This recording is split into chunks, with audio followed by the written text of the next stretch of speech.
Oh, no. I mean, is it 10 or is it 50 or is it a couple hundred or what?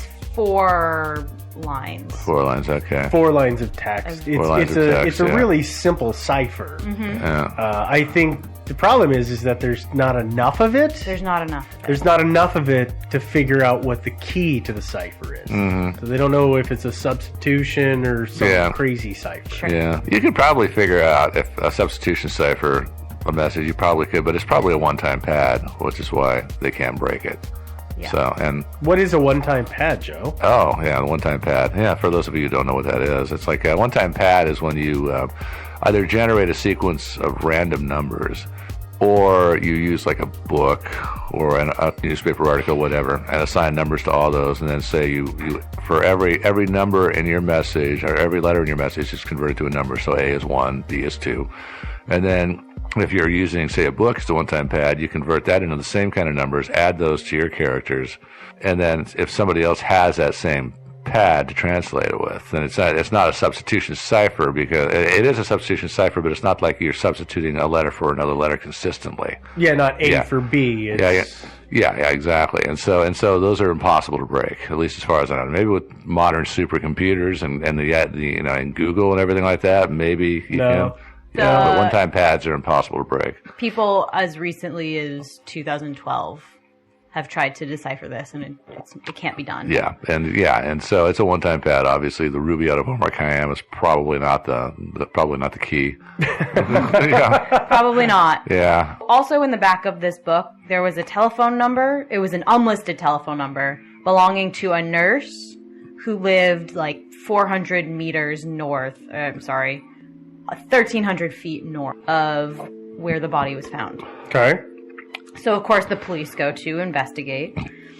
And she says, oh, yeah, I owned a copy of that book. But in 1945, at the Clifton Gardens Hotel in Sydney, I gave it to a lieutenant named Alfred Boxall because we were in love.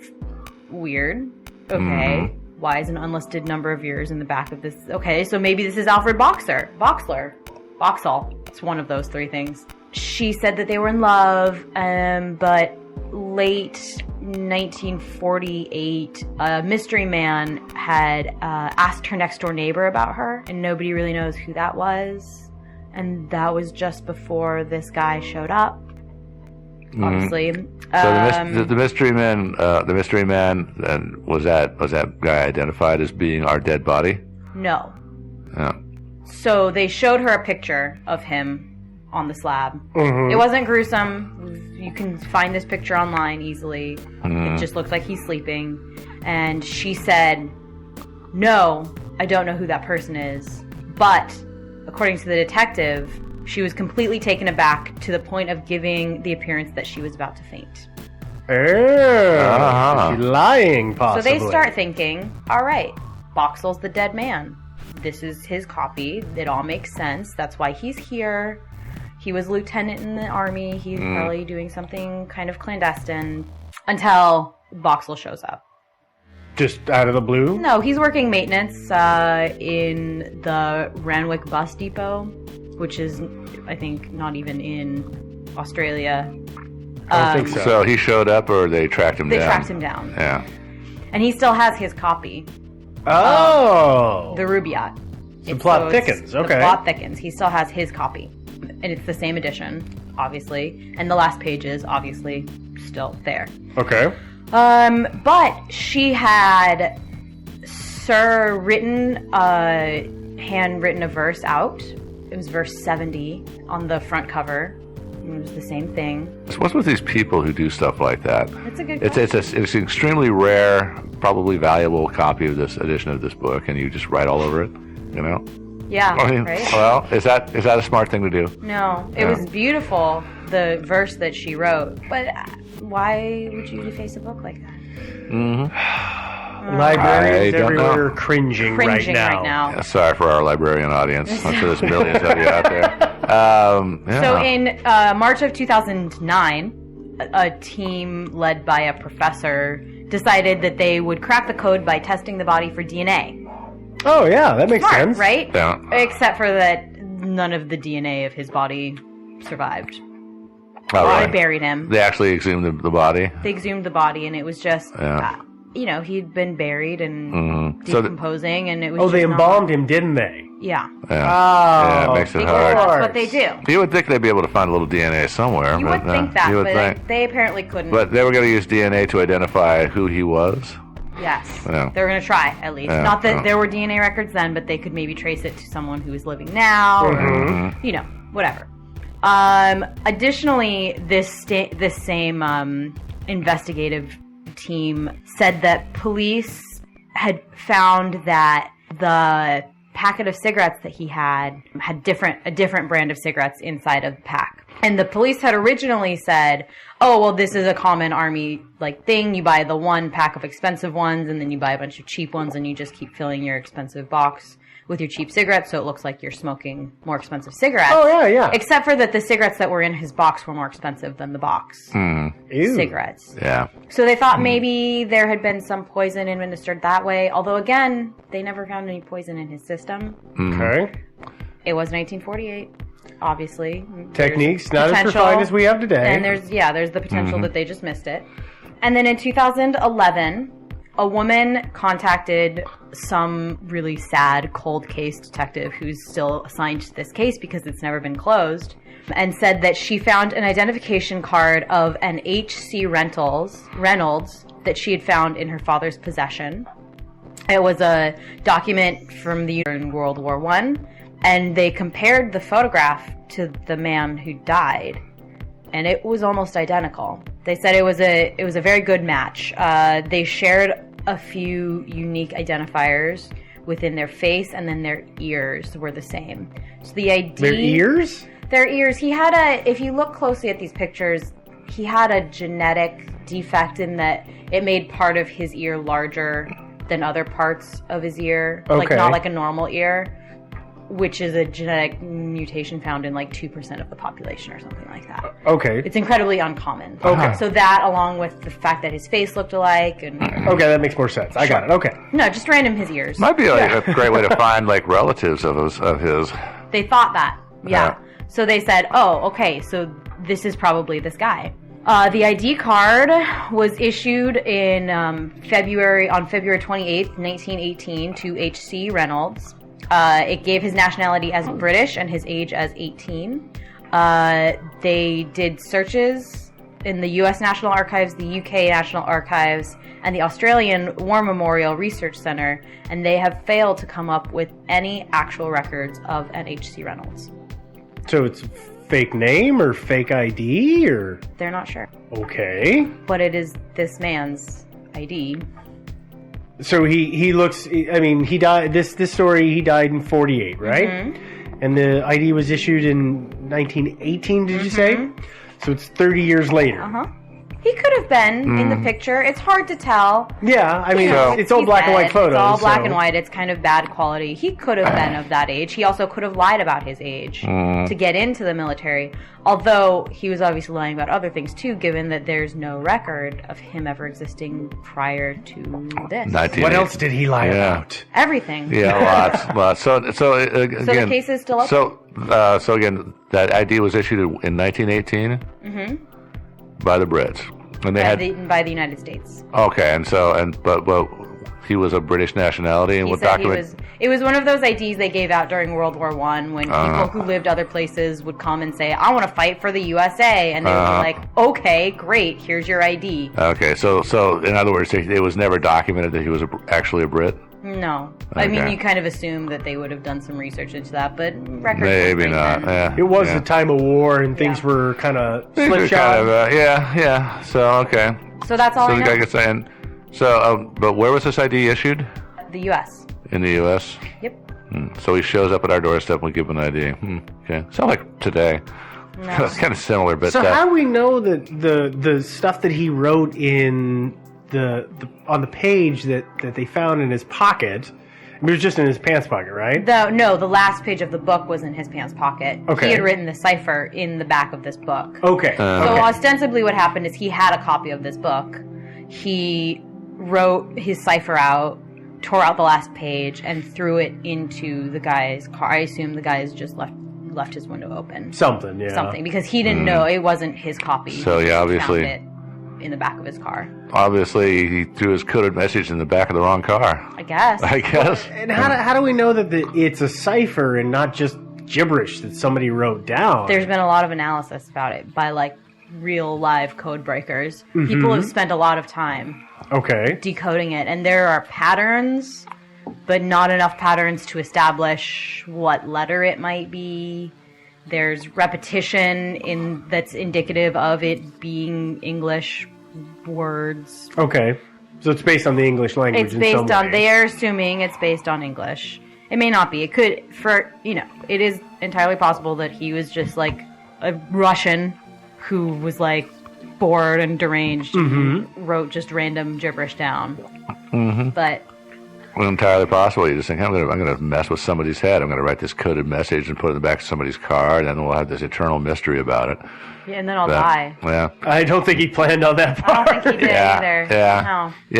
Yeah. So the clues all point to this guy was either, say, Russian royalty. He's the missing Princess Anastasia. Yeah, something he like is. that. He Well, looks pretty enough to be. yeah. I mean, I don't know. Has anybody checked out the Russian royal family to find out, like the czars, to find out if any of them had that genetic anomaly? None of them did. Yeah. Okay. Yeah, so they're pretty sure that it is this guy H.C. Reynolds, but no. Mm-hmm. Yeah. Well, the other possibility is that it could have been just like infiltrated into America by a foreign intelligence service Yeah, with a bunch of money to pay agents, and he absconded with it. sure. Which would explain why he was trying to hide his wealth by, like taking the labels out of his jackets and putting expensive cigarettes in a cheap container. And so just keeping a low profile that way. I mean, But why did somebody kill him? That's probably let's say he's a Soviet. Let's say they eventually caught up with him. Because if you double cross those guys, they will not. Eventually they'll find you. Probably. they do. Yeah. I mean, in every Hollywood movie, they get found out. yeah. Somewhere. Yeah. So I mean, that's entirely a possible thing. I don't know, but it's just speculation. I don't know. Maybe. Good speculation. Yeah. So I did find, I don't know if you came across this when you were doing your research, but when I was brushing up on this, I did find one thing of somebody saying they might have figured out the cause of death.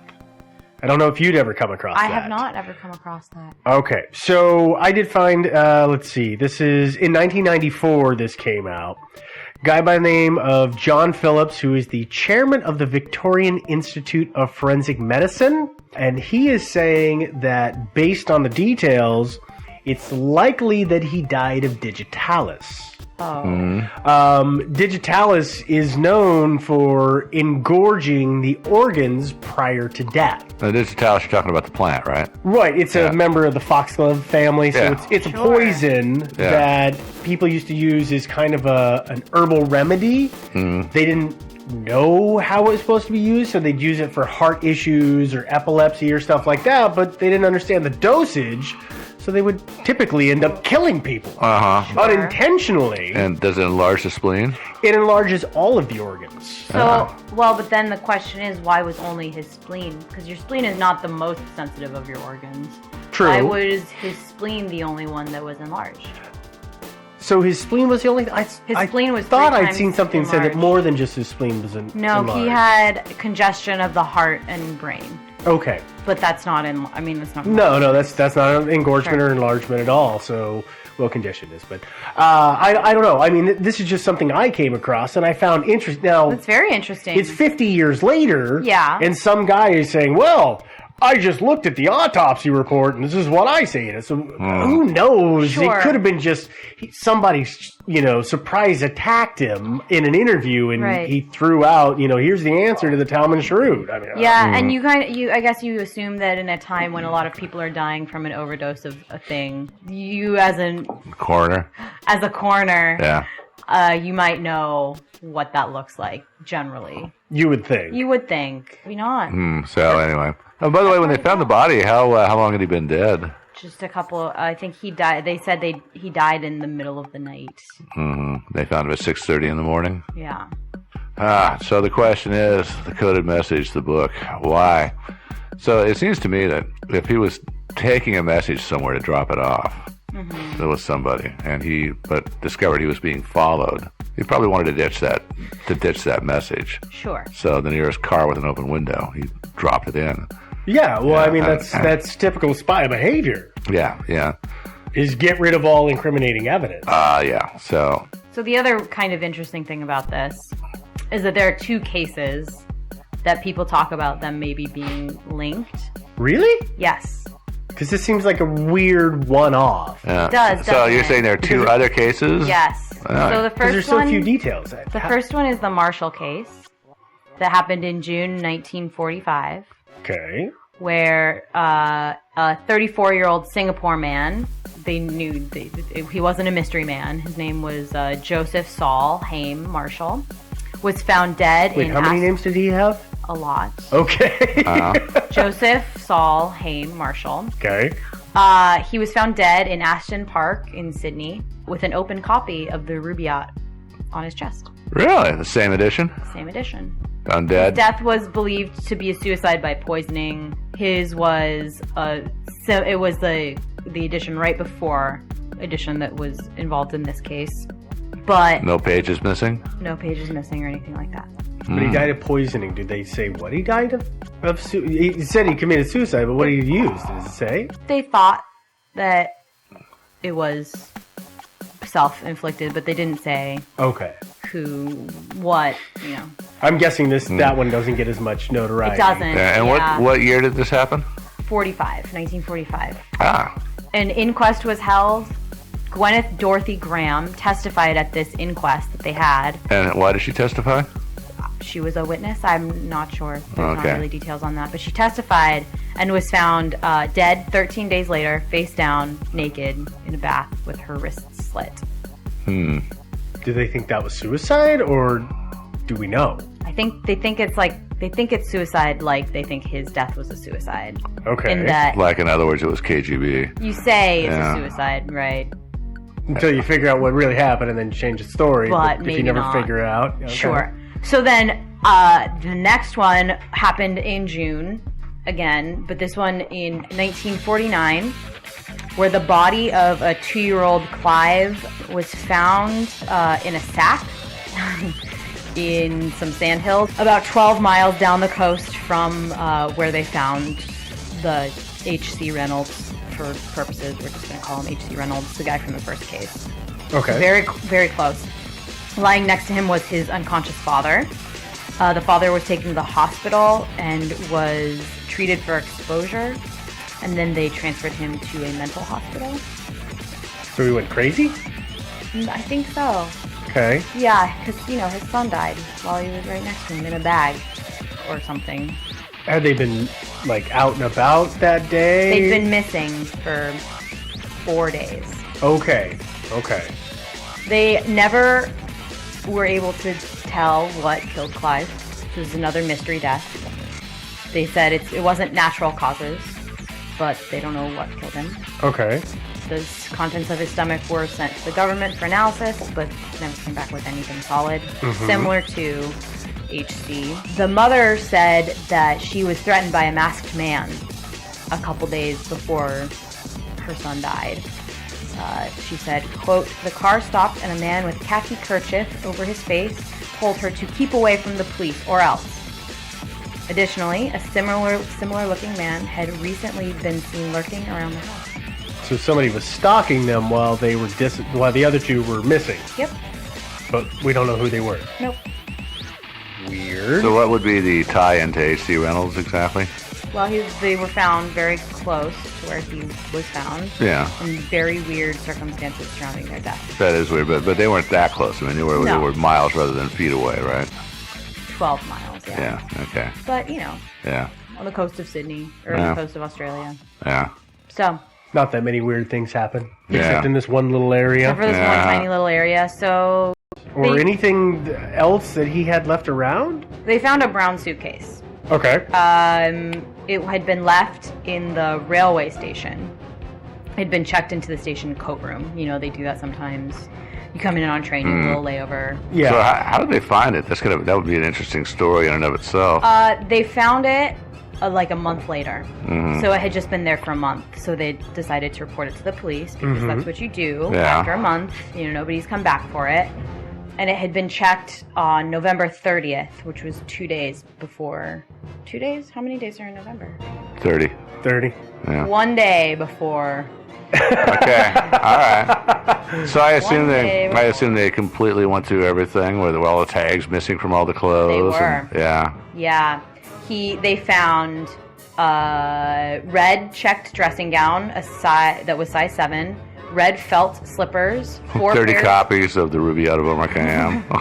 4 pairs of underwear, pajamas, shaving items, a light brown pair of trousers with sand in the cuffs, an electrician's screwdriver, a table knife cut down into a short, sharp instrument, a pair of scissors with sharpened points, and a stenciling brush that was used by third officers on merchant ships for stenciling cargo. Oh, okay.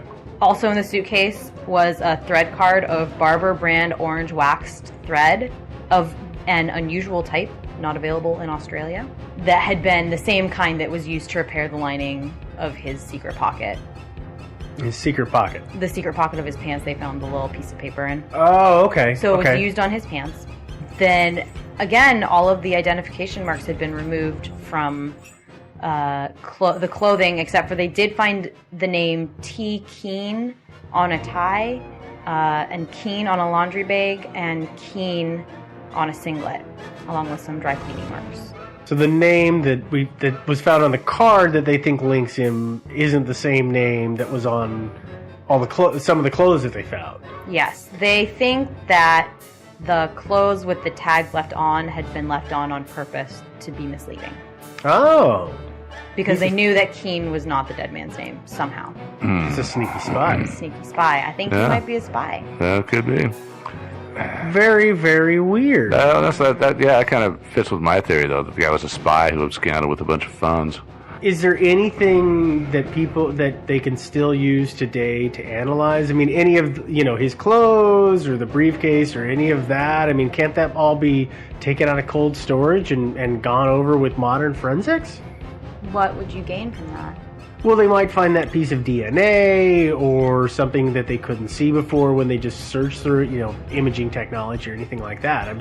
I don't know. It seems like it's a cold case. It's got enough, what's the word I'm looking for? Media traction. Enough interest. It's got enough traction that people would want to, say, well, let's use the latest technology and see what we can see inside of things or analyze from it. So I'm just curious. I mean, do we know what happened to any of the stuff that they took off of him? I don't know what happened to any of that stuff. Okay. Since it's a still open cold case, I would assume that they did not get rid of it. But that could be a false assumption. Okay. I don't know how things work in Australia. It's all the Fosters. Who knows? Yeah, who knows? Yeah, I would think that the best way to find out is to just ask the major intelligence services of the world. Because, I'm still guessing that he was a spy. Either that or escaped royalty, but probably a spy. So probably the Russians or the Brits or even the Americans actually know who this guy is. Maybe. I don't know. This one's just so weird. Yeah. But there's just so many odd missing pieces to it. I mean, this weird cipher that there's no answer to. I mean, it could have been his grocery list for all we know. It could have been. It's just so strange. And it could have just been, entirely a ruse. Who the hell knows? Yeah, it's very odd. Yeah. But, So, last question. Where he was found, were there any rare bookstores nearby? No. No? Okay. Okay. Nice try. Nice try. Yeah. There you go. Well, a mystery. I think probably the Russians or somebody can solve this mystery pretty handily. You think it's their spy? It's somebody's spy, probably. I mean, I'm pro-spy. I'm pro-spy. Yeah. Idea. Yeah. And so, yeah. Aliens. You think aliens? It's the aliens. You think aliens are everything? Aliens are my easy answer because I watch a lot of TV. I watch a lot of the History Channel. And the ancient aliens are the ones that are responsible. Well, on that note. Okay, there we go. There we go. I think that if somebody really seriously wanted to solve the mystery, a lot of the KGB's files from the past files and stuff have been and a lot of our intercepts and a lot of their coded stuff has been declassified. If you wanted to go dig through all that, you might be able to actually, find out who this guy is. I'm not going to do it because it'd be a lot of work. Yeah. If you're motivated, though. Lazy. Yeah. Well, if you decide to do that, you should send us what you find Yeah. via email. Yeah. Our email is thinkingsidewayspodcast@gmail.com. All of the information on this story, plus probably some fun pictures of his face and the handwriting, are on thinkingsidewayspodcast.com, which is our website. So yeah, I guess we'll talk to you next week. Okay. Toodaloo. Well, yeah, see you, everybody.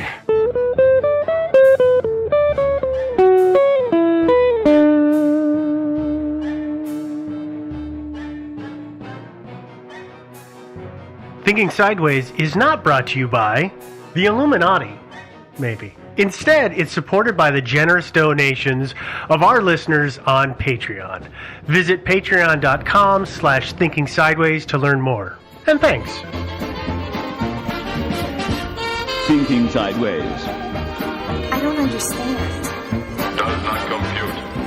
You never know. Insufficient data to formulate a reply. What? Stories of things we simply don't know the answer to. Hey guys, welcome to another episode of Thinking Sideways, the podcast. I'm so excited. I'm so excited. I'm Devin, joined as usual by Joe. and Steve. this week we're going to talk about mystery, the Texaxis Kalakadakis head. Yes, I did pick a mystery that I can't pronounce. I'm sorry. Yeah, smart But move. seriously, I'm going to spell it for you guys. Yeah. In case you just, hit play and don't ever look at the titles or whatever. And then I'm going to genuinely try to pronounce it, and then that might be the very last time I try to say this word. We'll then refer to it as the head. Yeah. The TLC head or something Yeah. like that. Oh, the TLC head. Yeah. There's no L in there though. There's an L in there. There's two L's in there. So it's spelled